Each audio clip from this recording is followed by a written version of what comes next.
10 नवंबर की तारीख भारतीय जनता पार्टी के लिए काफी लकी साबित हुई। बिहार विधानसभा चुनाव से लेकर 10 राज्यों के उपचुनावों तक पार्टी ने परचम लहराया है। पार्टी को जीत ही जीत मिली है।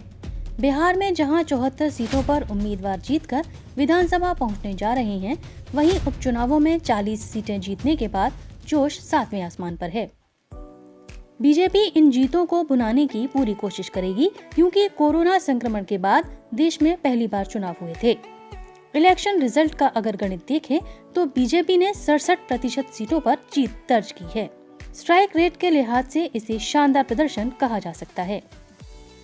अब बात उपचुनाव की।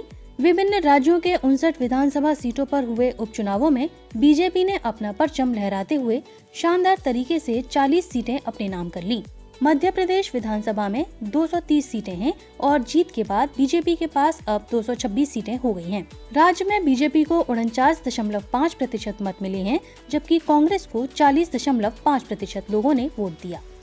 गुजरात में बीजेपी ने अपनी लोकप्रियता बरकरार रखते हुए 8 सीटों पर हुए उपचुनावों में सभी पर जीत दर्ज कर ली है।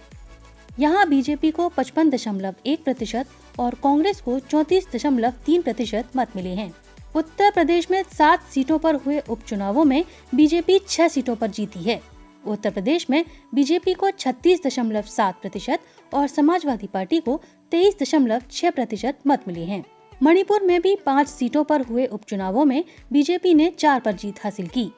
यहाँ बीजेपी को 40.5% वोट मिले हैं। कर्नाटक में 2 सीटों पर हुए उपचुनावों में सत्तारूढ़ बीजेपी ने दोनों सीटें अपने नाम कर लीं और राज्य में बीजेपी को बम्पर 51.7% मत प्राप्त हुए।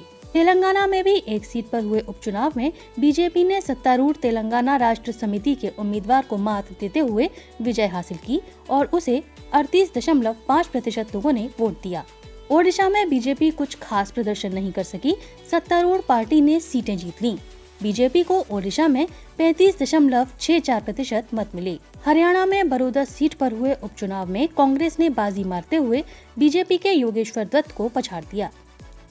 फिर भी इस चुनाव में बीजेपी को 40.7% वोट मिले। नागालैंड में 2 सीटों पर हुए उपचुनाव में नेशनलिस्ट डेमोक्रेटिक प्रोग्रेसिव पार्टी को 1 और 1 पर निर्दलीय उम्मीदवार को जीत मिली है। झारखंड की 2 सीटों पर उपचुनाव कराए गए, जहां पर कांग्रेस ने जीत दर्ज की और 1 पर झारखंड मुक्ति मोर्चा ने सीट हासिल की। छत्तीसगढ़ में भी अच्छा प्रदर्शन करते हुए कांग्रेस ने एकमात्र सीट पर उपचुनाव में जीत दर्ज की है।